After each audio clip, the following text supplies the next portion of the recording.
Hey everybody, hope everybody's doing well. Just threw together a quick presentation on the what we call the web of Hashimoto's. And as you know by this point, Hashimoto's is not just a thyroid problem, but as I was reading something this morning that somebody had posted on social media with some ridiculous oversimplification of curing Hashimoto's with iodine, I decided to put together a little presentation so you guys don't get caught up in that noise that's out there. So stick with me. Some of this is technical. I tried to keep everything as simple as possible. Um, Going through here, what we call the disease progression, and sorry, a few things got cut off here. See this green part? This is somebody who's like genetically predisposed. Maybe they've got the genes for this, and then along comes some trigger, whether it's one of those categories of lifestyle, infections, toxins, foods, etc. You start to get autoimmune expression.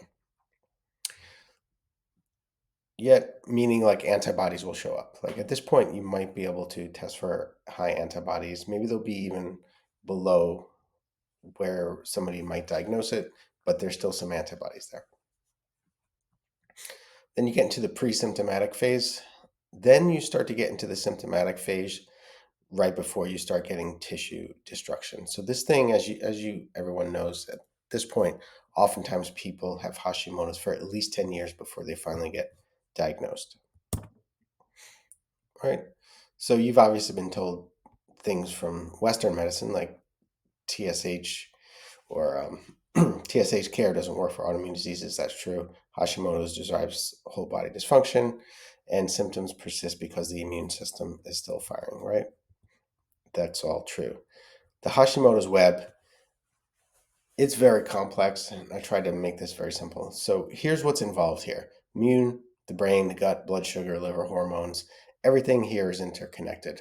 And if you imagine all these things together pulled on a web, where you pull on one and it's going to affect the entire thing here, right? Everything shifts.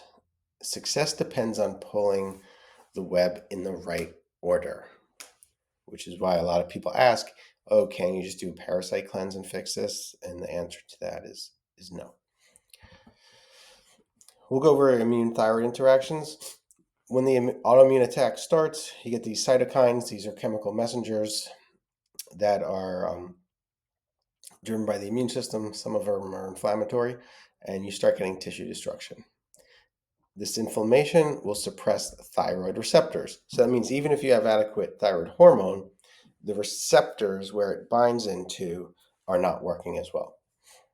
Oxidative stress, you think of oxidation kind of like rusting.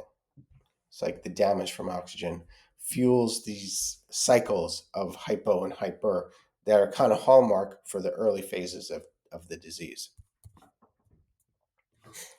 This is critical here. I try to tell people all the time that depending on, Hashimoto's was diagnosed in, I forget, 1910 or 1920 or something like that by a pathologist who found this white blood cell infiltration in the thyroid tissue.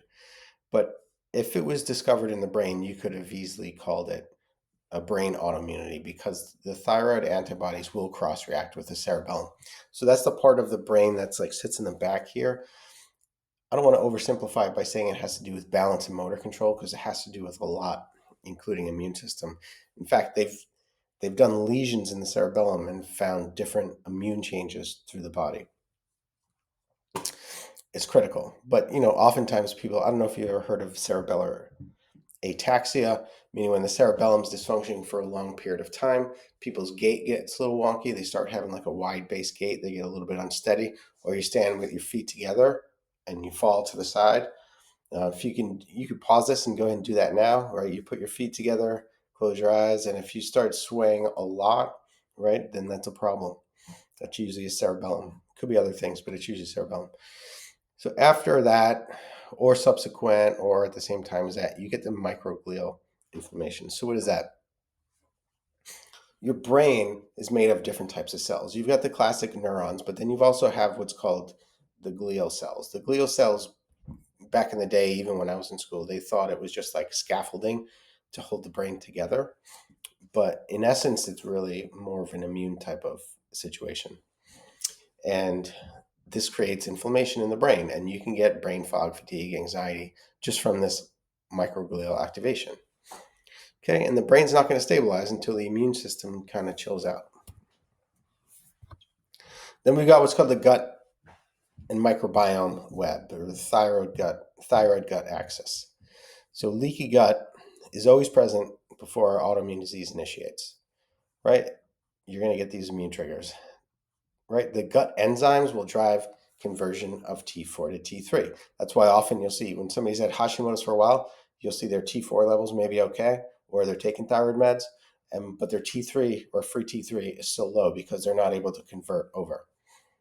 And Hashimoto's itself will reduce microbiome diversity. You see in this like kind of vicious cycle here.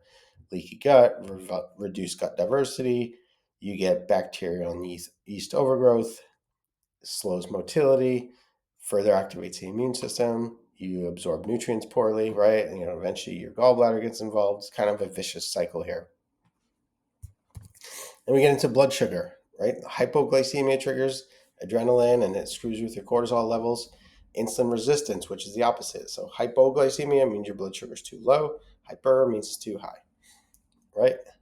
Thyroid dysfunction worsens with glucose swings, which is why, as you see in the course, we do the phase 1 diet. We have a huge emphasis on balancing blood sugar because a lot of people start off hypoglycemic and end up hyperglycemic. In fact, I think almost 30% of the U.S. population is diagnosed with type 2 diabetes.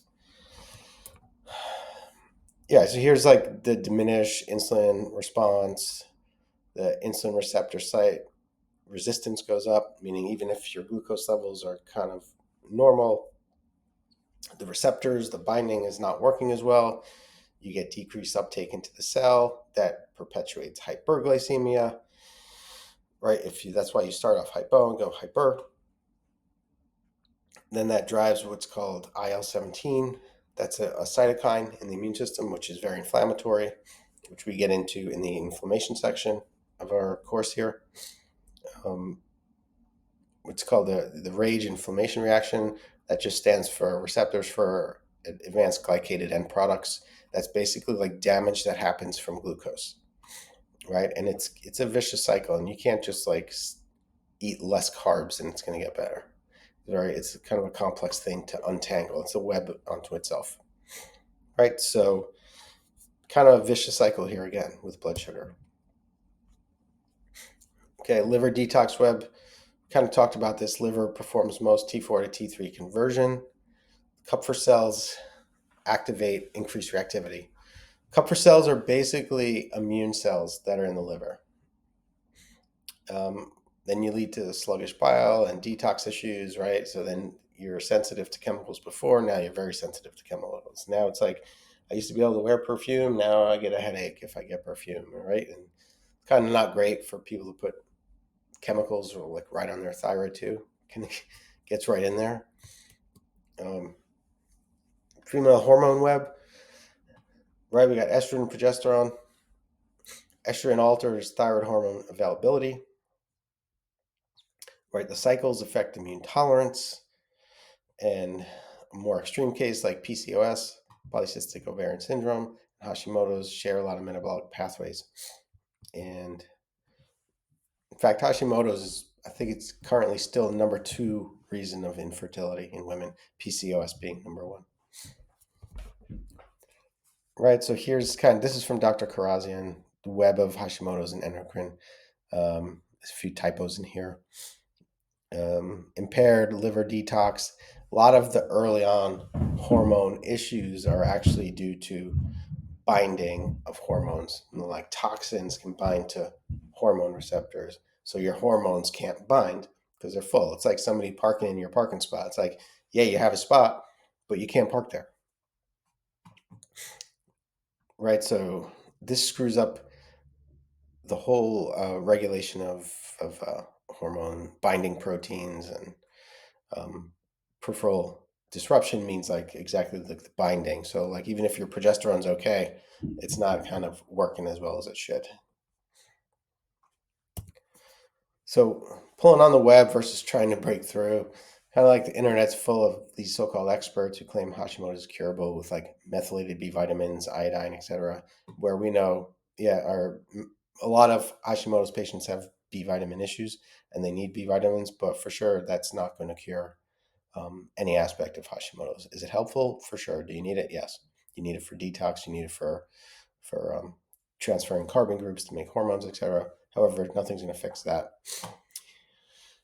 So if somebody says they're curing Hashimoto's with iodine or whatever, then either they don't know what they're talking about, or maybe they should just get the Nobel Prize for curing something that affects millions and millions of people around the world.